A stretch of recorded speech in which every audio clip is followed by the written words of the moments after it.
तो आप सभी का स्वागत है हमारे चौथे पॉडकास्ट में जिसका नाम है द साइकिल ऑफ कर्मा, कर्म का चक्कर। तो शिवानंद जी महाराज, आपका बहुत बहुत स्वागत है पॉडकास्ट में। नमस्कार, हर हर महादेव।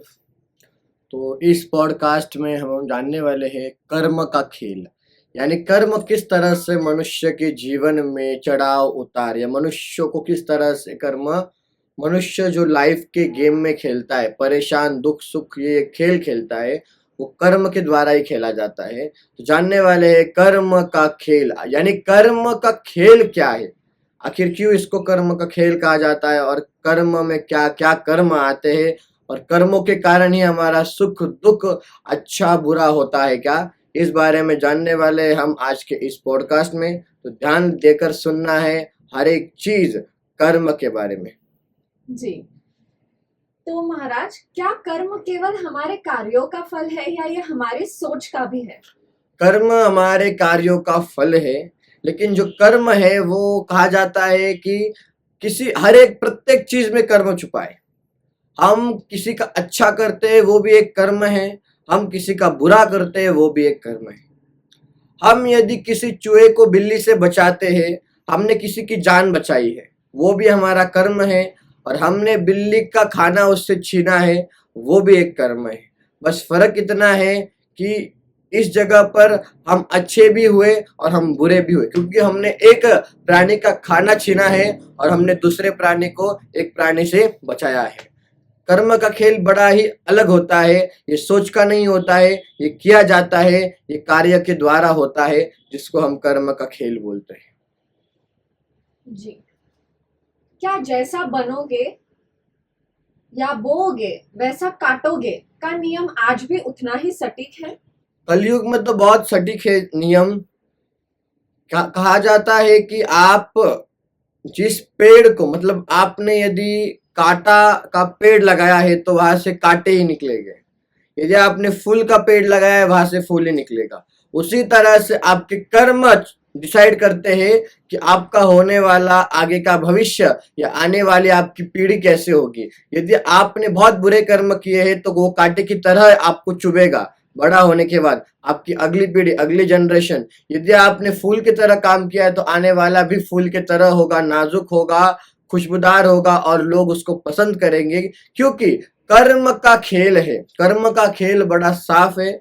जो करना है वो करो, बस भुगतने के लिए तैयार रहना। जो करना है वो करो, चाहे अच्छा करो चाहे बुरा करो, बस भुगतने के लिए तैयार रहो। यही कर्म का खेल है।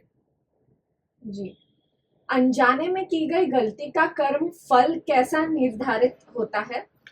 सबसे पहले तो अनजाने में किए गई गलती, मतलब गलती कैसे होती अनजाने में। जैसे आप कहीं पर जा रहे हो या आप मंदिर में आए हो, आपके पैर के नीचे चींटी आ गई, वो मर गई लेकिन आपको पता नहीं है, वो अनजाने में किए हुए कर्म मानते हैं, जिसका आपको कोई भी भाव नहीं था, आपको कोई भी ध्यान नहीं था, कोई स्वार्थ नहीं था आपका उसमें, वो आपके द्वारा हो गया क्योंकि आपका उसमें बिल्कुल भी ध्यान नहीं था। यदि ऐसा कोई कार्य होता है तो उसको हम मान सकते हैं कि वो कर्म है, वो अनजाने में किया हुआ कर्म है। लेकिन ऐसा नहीं कि आप किसी को जानबूझ के मार रहे हो और भगवान को बोला कि हमने अनजाने में मार दिया किसी को। ऐसा नहीं होता है, क्योंकि भगवान आपको शिक्षा नहीं देता है, आपके कर्म आपको शिक्षा देते हैं। आपके आत्मा को पता है आपने क्या कर्म किए, आपके अंदर जो बैठा है उसको पता है आप सच थे आप झूठ थे, आपने क्या किया है क्या नहीं। ये चीज जब जान जाओगे, ये कर्म का खेल जिस दिन मनुष्य जान जाता है, मनुष्य दुनिया से जीत जाता है।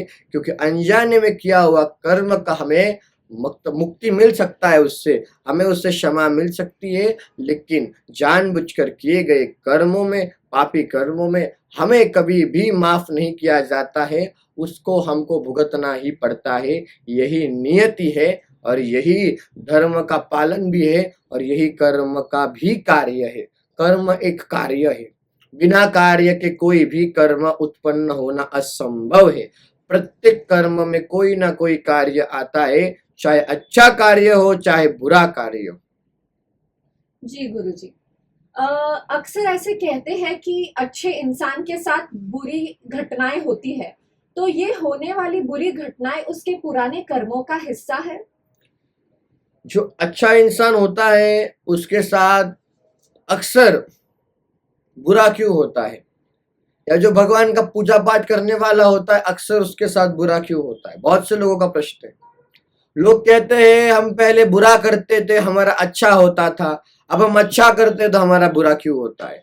बहुत से लोग इसको कर्म का खेल मानते हैं, लेकिन हम इसको कलयुग का खेल मानते हैं। कलयुग में जो मनुष्य सत्य से चलेगा, कलयुग में जो मनुष्य सत्य से चलेगा, जो भगवान की पूजा पाठ करेगा, धर्म पर चलेगा, धर्म के साथ चलेगा, उसी को दुख मिलता है, क्योंकि कलयुग उसको सत्य के मार्ग पर चलने से रोकता है। आप अच्छे हो, आप धर्म के मार्ग पर हो, भगवान आपकी सहायता करेंगे, लेकिन ये कलयुग है इसलिए कलयुग का प्रभाव ज्यादा होता है और वो आपको परेशान करता है कि आप अच्छे कार्य छोड़कर बुरे मार्ग पर वापस आ जाओ। यदि आप आ जाते हो तो आपका बहुत अच्छा होता है, लेकिन आपका अंत बहुत बुरा होता है। ये बात को याद रखना। यदि आप भगवत मार्ग में हो, आपको कितना भी परेशान किया गया हो कलयुग के द्वारा, लोगों के द्वारा, फिर भी आप सत्य का मार्ग नहीं छोड़ते हो, तो आपको भगवान, एक क्षण ऐसा आएगा कि भगवान आपके लिए स्वयं आएंगे। और जब भगवान आते हैं तब कलयुग कुछ कर नहीं पाता, क्योंकि कलयुग का निर्माण भी भगवान ने ही किया है। ये बात को ध्यान रखना, क्योंकि कहा जाता है कि जो माया और अहंकार है ये कलयुग का पुत्र और पुत्री है, जिसको माया और अहंकार कहा जाता है। इसी कारण से कलयुग में जिसके अंदर माया और अहंकार है वो मनुष्य कलयुग के पूर्णतः अधीन हो चुका है। कलयुग ने पूर्णतः उसको अपना कर लिया है। ये बात को जाना जाता है। जी गुरुजी, क्या नियत या इंटेंशंस का वजन कार्य से ज्यादा होता है? सबसे पहले तो नियत जो होती है मनुष्य की, नियत क्या होती है?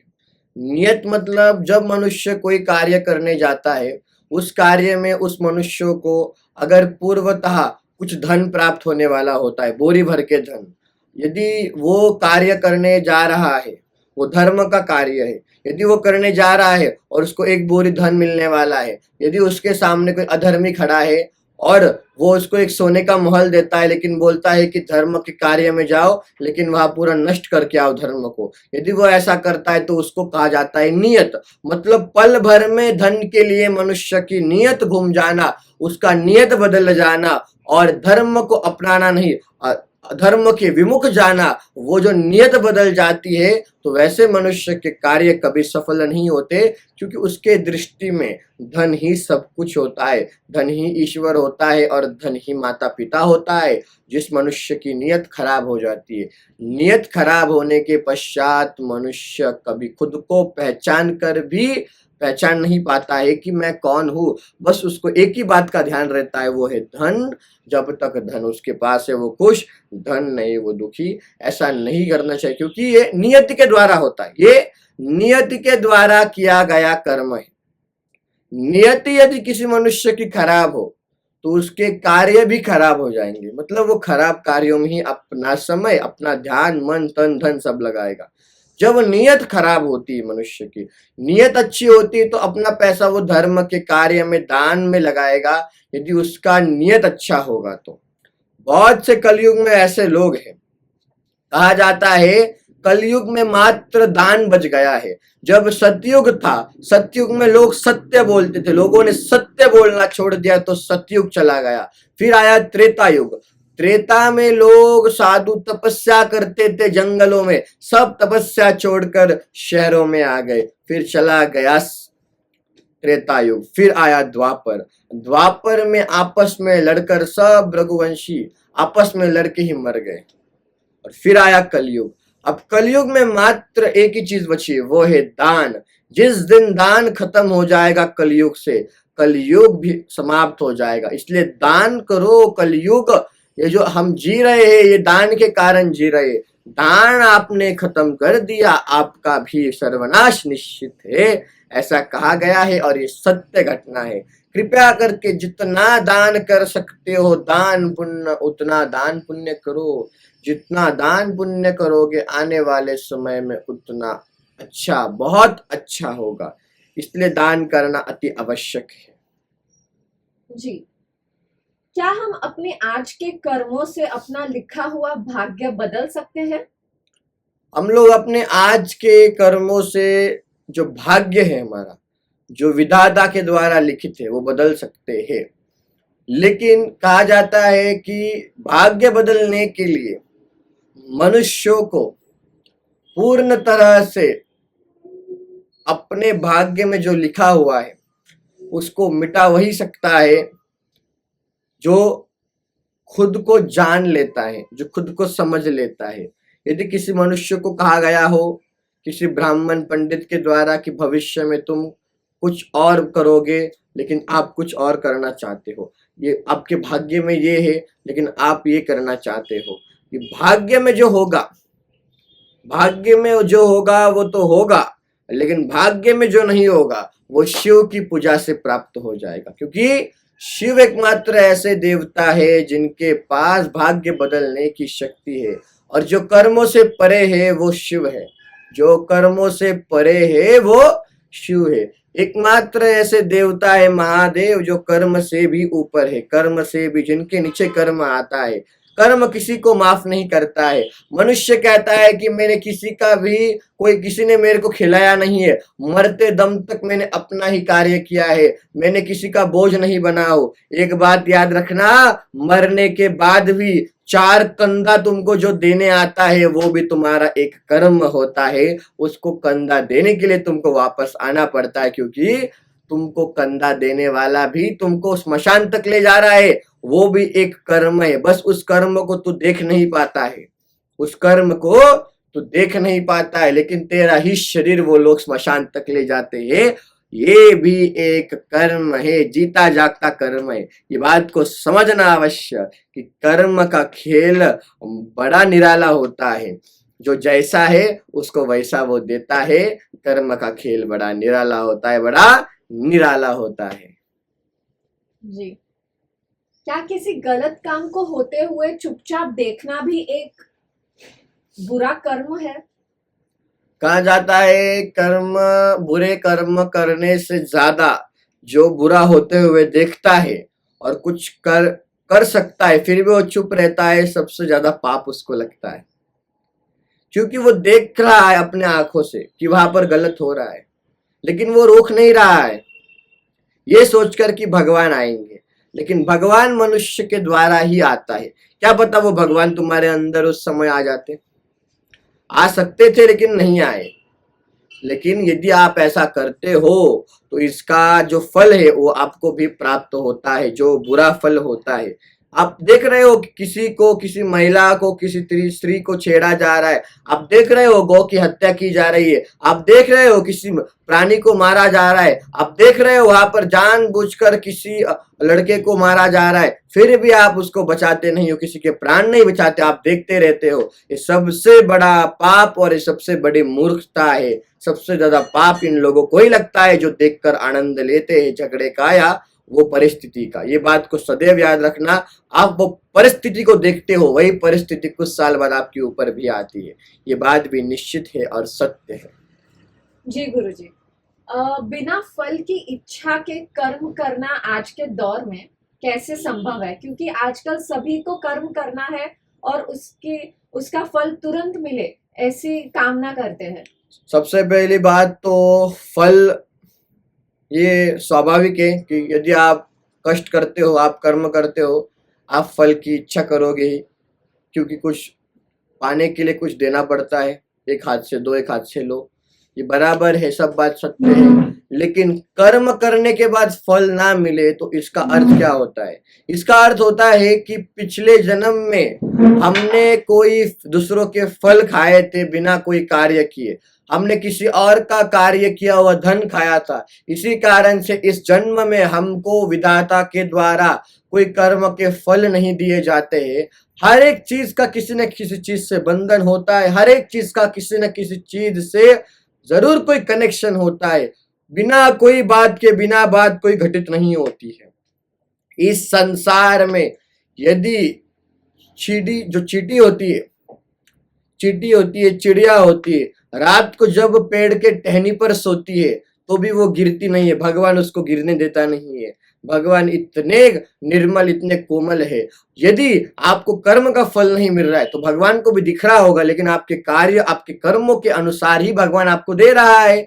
बस ये बात को आप समझते नहीं हो और फिर आप गुस्सा करते हो कि मैंने तो इतना अच्छा कुछ किया, मैंने कर्म किया, मैंने कार्य किया, फिर भी भगवान ने मुझे फल नहीं दिया। क्योंकि कुछ ना कुछ होता है, आपका पिछला कुछ बाकी होगा, इसलिए भगवान ने आपको नहीं दिया। इस धरती पर आने का कारण यही है कि हमारा पिछला कुछ बाकी था, इसलिए हमें पुनर्जन्म लेना पड़ा। इस धरती पर जो पिछला बाकी था उस चीज को पूर्ण करने के लिए। तो बिना कोई कार्य किए यदि आपको फल मिलता है तो समझ लेना कि पूर्व जन्मों के कर्म का फल है। यदि कोई कार्य, कोई कर्म करके भी कोई फल नहीं मिलता है तो समझ लेना पिछले जन्म का कोई बुरा कर्म था, इसलिए ये कर्म का, ये कार्य का हमें फल प्राप्त या प्रदान नहीं हुआ है। निराश मत होना, दुखी मत होना, कर्म करते रहना। कर्म का फल मीठा होता है, कुछ देर के बाद होता है, लेकिन कर्म का फल मीठा होता है। ये बात को याद रखना सदैव। जी गुरुजी, क्या दूसरे के प्रति हमारी नफरत हमारे खुद के कर्म चक्कर को धीमा कर देती है? दूसरे के प्रति नफरत हमारे कर्मों का और किसी के द्वारा ईर्ष्या या निंदा का कोई भी इसमें कनेक्शन नहीं आता है। कर्म क्या होता है, कर्म किया जाता है, और घृणा, ईर्ष्या ये तो कुछ समय की बात है, जिसको हम घृणा कहते हैं, जिसको लोभ मोह कहते हैं। हम किसी के प्रति देखते हैं, कोई आकर्षित होता है, किसी को निंदा, किसी को घृणा आती है, उससे कर्म हमारे खराब तो अवश्य होते हैं, लेकिन कर्म का जो दोष है वो हमें नहीं लगता है। यदि हम किसी के द्वारा, किसी को देखते हैं या किसी के द्वारा हम निंदा करते हैं तो उसी समय हमारा मन निंदमय हो जाता है और आने वाले समय में हमें इंस्टेंट कर्म मिल जाता है। उसके लिए कोई कर्म का समय नहीं लगता हमें फल प्राप्त होने के लिए। यदि आपने किसी की तरफ देखा, आपके मन में निंदा का भाव आया और फिर वहीं से आप आगे चले गए, आप फिर किसी ने आपको देखा और उसके मन में आपके लिए भी निंदा का भाव आया, तो यहाँ पर जो निंदा का कर्म था वो समाप्त हो गया। ऐसा निंदा जो करता है एक दूसरे की, उनके साथ अवश्य ये कार्य होता है। जी, क्या माफी मांगने से कर्म का बोझ हल्का होता है या केवल मन का? माफी एक ऐसा, कलयुग में एक ऐसा शस्त्र है, शरणागति, माफी, कि मनुष्यों का अहंकार तोड़ सकता है। यदि आप गलती कर कर माफी मांगते हो, आप गलती कर कर भी माफी मांगते हो और भगवान से कहते हो कि प्रभु मैंने गलती की, मुझे जो शिक्षा दोगे मुझे स्वीकार है, लेकिन जिसको आपने तकलीफ दी थी, जिससे आप माफी मांग रहे हो, उसने आपको माफ नहीं किया, कोई बात नहीं, लेकिन आपने आपकी भूल को स्वीकार कर लिया। प्रभु या ईश्वर ने इस चीज को देखकर ही आपको पहले माफ कर दिया है, क्योंकि आपने खुद, आपके अंदर ये हिम्मत आ गई, जिसको सच्चाई कहा जाता है, कि मेरे से गलती हुई, मैं माफी मांगता हूँ, मुझे क्षमा कर दिया जाए। और जो क्षमा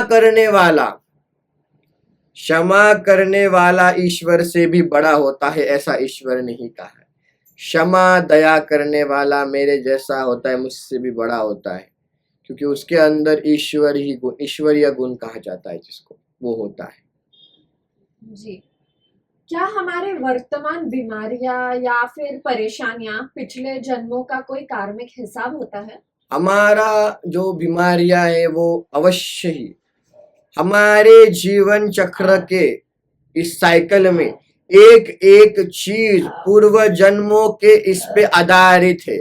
पूर्व जन्म में हमने जो जो किया, इस जन्म में भी हम वो ही करेंगे जो हमने पिछले जन्म में किया था। हमारा यदि कोई अधूरा कार्य रह गया है तो उस जन्म में जिस आयु हमने कार्य को त्याग दिया था, जिस आयु में, इस कलयुग में, इस जन्म में, वो आयु में हम वो कार्यों की शुरुआत कर सकेंगे, क्योंकि हमने जो किया है हम वापस वही करेंगे।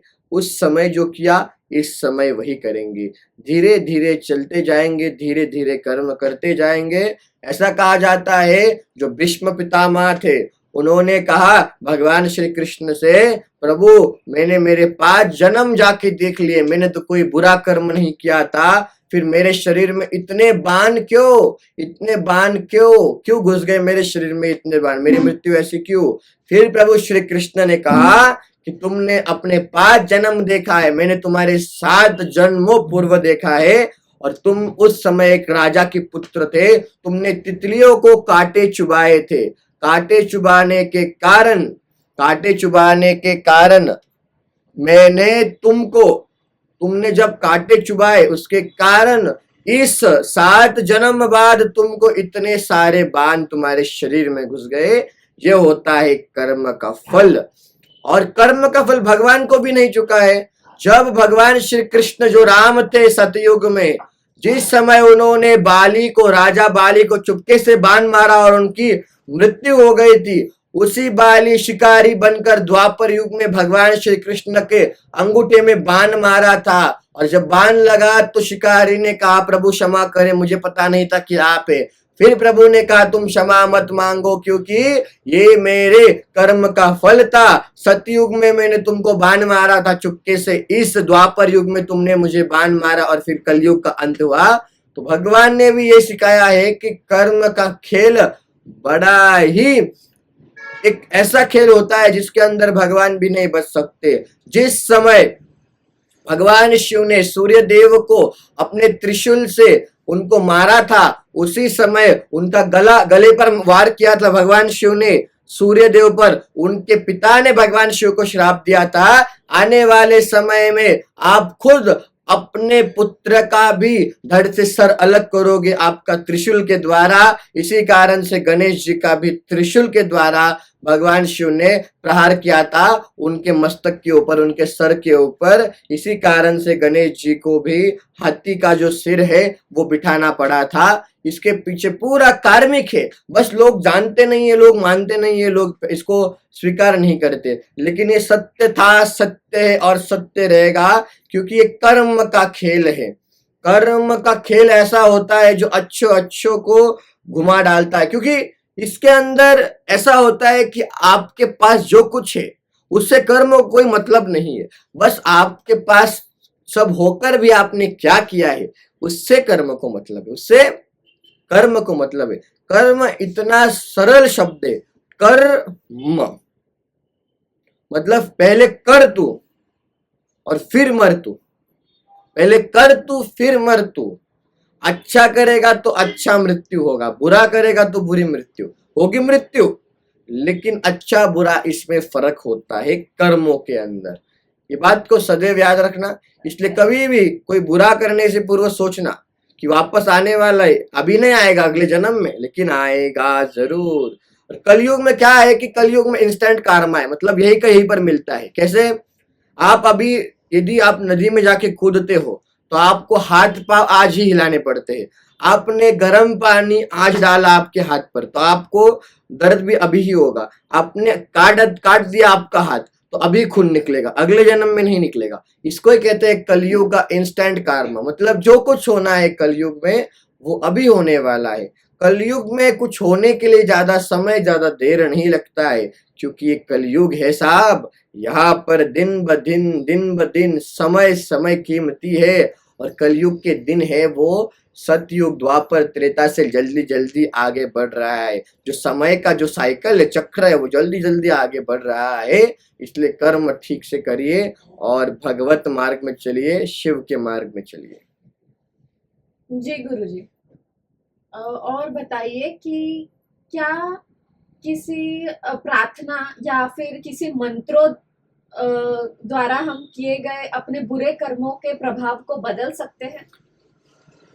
यदि हम किसी भगवान की पूजा में बहुत लीन हो जाते हैं, हम उस स्तर तक पहुंच जाते हैं, तो अवश्य ही एक मनुष्य, साधारण मनुष्य भी अपने कर्मों को अपने मंत्रों के पूजा पाठ के द्वारा समाप्त कर सकता है। लेकिन अनजाने में किए हुए कर्मों को, जानबूझकर किए हुए कर्मों को मनुष्य कभी खत्म नहीं कर सकता है, कभी नहीं। जब तक वो भोगता नहीं है तब तक वो खत्म नहीं कर पाएगा, ऐसा नियति है। भगवान श्री कृष्ण के एक भक्त थे, बहुत बड़े भक्त थे। उन्होंने पूर्व कुछ समय में एक तोते को कैद कर लिया था, एक पिंजरे में अपने घर में रखा था। तो उन्होंने जितने दिन तक रखा था, उनके भक्त को भी कारावास हुआ एक राजा के द्वारा। उन्होंने कुछ किया नहीं था, फिर भी उनको कारावास हुआ उतने दिन तक जितने दिन तक उन्होंने तोते को एक पिंजरे के अंदर रखा था। और जब उनको कारावास हुआ तो उन्होंने श्री कृष्ण से पूछा, प्रभु मैंने आपकी इतनी भक्ति की, उनको तो समझ में आया कि मैंने तोते को बंद किया था, उसके कारण मुझे इतना कारावास भुगतना पड़ा, और इतना कारावास भुगतने के बाद मुझे फिर मुक्ति मिली जब मैंने वो तोते को छोड़ दिया था। इसी कारण से हर चीज के पीछे कोई ना कोई घटना, कोई ना कोई चीज का प्रभाव होता है। ये बात को आप अभी समझ ले, मान ले, जान ले, बहुत अच्छा होगा। आने वाले समय में आपको कभी तकलीफ नहीं होगी। क्या हमारी आदतें भी हमारे कर्मों और भाग्य को से सीधा कोई संबंध रखती है? हमारी आदतें भी कर्मों और भाग्य से सीधा संबंध रखती है। बहुत से लोगों की आदत होती है कि उनको सुबह उठते ही कोई कार्य करना है। बहुत से लोगों की आदत होती है सुबह उठते किसी की मदद करनी है। बहुत से लोगों की आदत होती है सुबह उठ के दान पुण्य करना है, किसी के मंदिर जाना है। कोई सूर्य दादा को अर्घ्य यानी जल अर्पण करता है, कोई सुबह सुबह पेड़ों को पानी डालता है। जो बुरे, जिसमें तामसिक वृत्ति होती, जो बुरे कर्म होते हैं, यदि वो आपकी आदत होती है तो आपका किस्मत, आपका नसीब उसी द्वारा आपका जीवन आकार लेता है, उसी द्वारा आपका जीवन आकार लेता है। यदि किसी चीज में कोई हम हवा भरते हैं और उसी हवा यदि हम शुद्ध हवा भरते हैं तो वो अच्छे से आकार लेता है। अशुद्ध हवा भरते हैं तो वो चीज फट जाती है। उसी तरह से आपके कर्मों से, आपके कार्यों से, दिनचर्या से आपके कर्म या तो सरल होते हैं तो आपके जीवन को अच्छा आकार आता है, अथवा आपका जीवन क्षण भर में नष्ट हो जाता है। और कहा जाता है जो बहुत पापी मनुष्य होता है, जो मंदिरों को, भगवान को हमेशा से ही, जो मनुष्य पूजा पाठ करता नहीं है, लोगों को भी करने देता नहीं है, तकलीफ देता है, वो धर्म के विमुख जाता है तो उसका पाप का घड़ा इतना भर जाता है कि उसको ऐसी मृत्यु आती है, एक दिन वो समझ भी नहीं पाता है और उसका पूरा घर नष्ट हो जाता है। भगवान श्री कृष्ण का भी, उन्होंने जब 100 बार बुरा बात कहा था, जो भगवान ने कुछ नहीं किया, 101 बोला तो भगवान ने अपना सुदर्शन चक्र निकाला और उनका सर से धड़ अलग कर दिया था।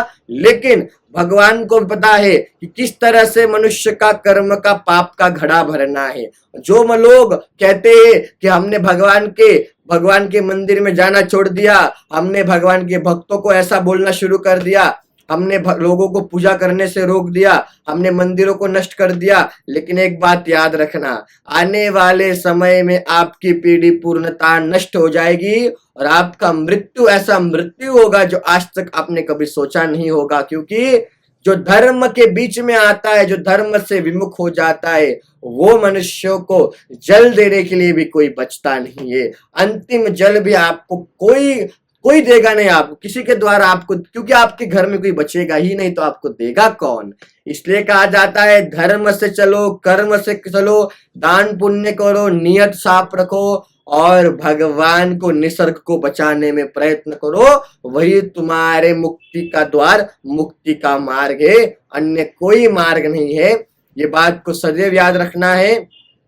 जब भी मनुष्य को लगता है कि हम कर्म करने में बहुत ज्यादा आगे जा चुके अच्छे कर्मों में, तो एक बात याद रखना, हर कर्म में, अच्छे कर्म में भी बुरी चीज होती है। जैसे हमने पहले कहा था, यदि आप किसी चूहे को बिल्ली से बचा रहे हो तो आप उस बिल्ली का आहार यानी उसका भोजन आप उससे छीन रहे हो, वो पाप भी आप कर रहे हो, और वो चूहे को बचा रहे हो, जीवन दान कर रहे हो, वो भी आप एक पुण्य कर रहे हो। हर पुण्य में पाप है, हर पाप में भी पुण्य है।